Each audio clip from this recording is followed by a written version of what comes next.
Welcome back, warriors. My name is Diana Carroll, and I am so happy you joined today. Last week, we talked about the importance of decoding labs and tests, why understanding your numbers matters when you are living with a chronic illness. Today's topic is keeping it real with Diana Carroll. Before we get started, as always, I must remind you that this video is for informational purposes only and is not a substitute for medical advice, diagnosis, treatment, or pharmaceutical guidance. Always, always consult your healthcare provider for any health concerns you may have. So right after I filmed that video, I received a devastating blood test result. At least 10 of my labs were flagged as high or low.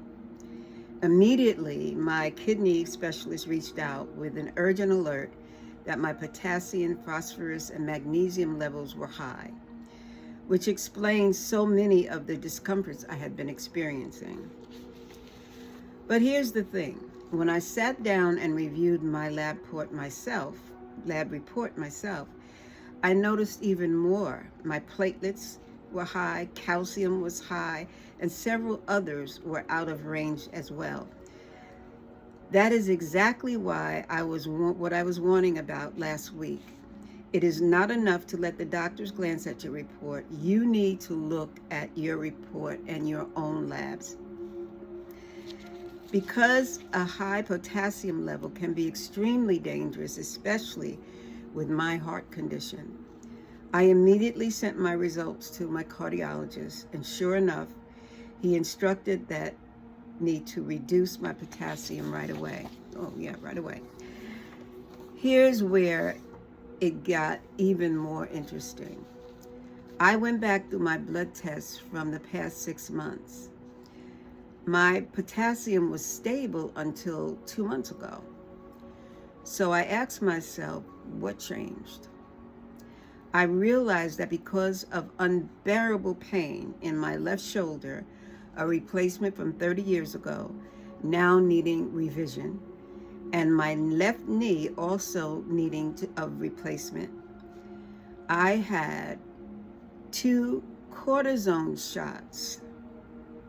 While they gave me relief from the pain, my research revealed that they also wreaked havoc on my system, elevating not only these on the report, but my eye pressure as well, and shifting my blood levels. Add to that my weight loss, fluctuating between 99 and 101 pounds. My orthopedic surgeon told me I must eat whatever it is I like that makes me happy to gain weight. Many others told me the same thing, and so I did, but I didn't realize that many of my favorite foods are high in potassium. Plantain chips, chocolate, bananas, avocado, cantaloupe, oranges, potatoes, and sweet potatoes, spinach, tomatoes, beets, which I love, beans, fruit and vegetable juices, coconut water, salmon, cod, canned tuna, haddock, just to name a few. Understand that I eat these foods all the time, but these foods combined with the cortisone shots were a deadly combination. My lesson learned is because of my condition, I might have to have cortisone shots, but I now know I have to watch what I eat during that period.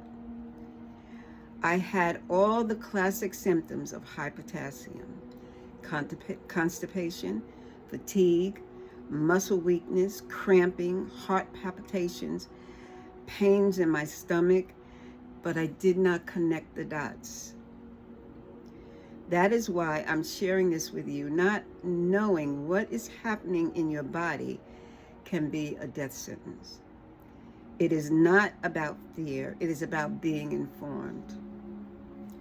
My encouragement for you and my fellow warriors, always, always request a copy of your lab reports and review them yourself. Even if your doctor says everything looks fine, track the trends over time. A single number may not mean much, but watching how your labs change can reveal patterns. Know your medications, injections, or supplements, and how they might affect your labs.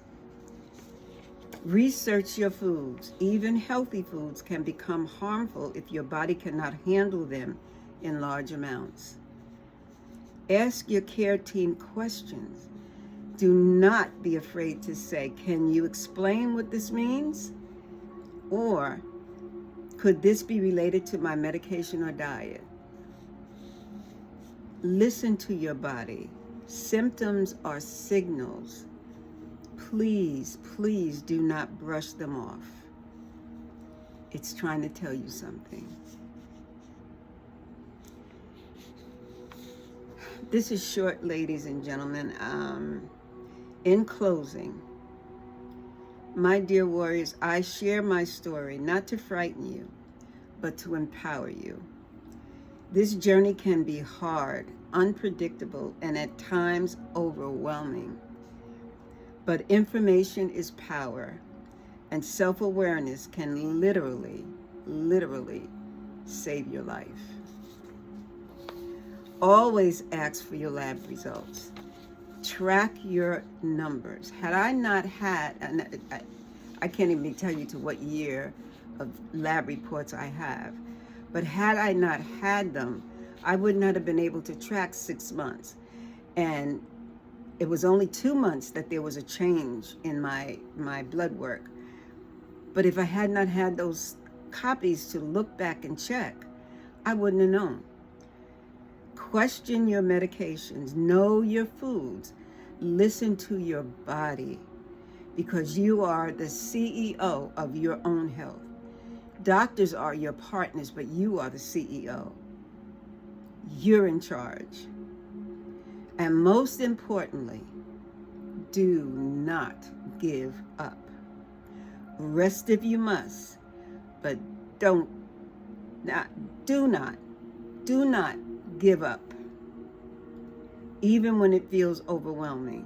And I'm telling you this because I promise you, I was there just days ago. I had been battling for 62 years, one illness, one diagnosis after another. You only have 3 years to live, okay? Even if it feels overwhelming, even when the answers are not clear, you are stronger than you think. You are not alone. I am walking this path with you. I'm not just bringing you stuff and I haven't gone through anything. And together we are learning to navigate it. I refuse to live in fear any longer. I will live in gratitude and trust, despite the doctor's reports. Whose report will I believe? I believe the report of the Lord, the one who has brought me through doctor's reports that have given me 3 years to live 3 times now. Yet I trust him. My gratitude and my trust in God are my weapons. That's how I fight. I have alarms on my phone that remind me to thank God. And God, I trust you. Everything is in your control. And again, still, I will rise. Stay hopeful, stay informed, and stay gentle with yourself.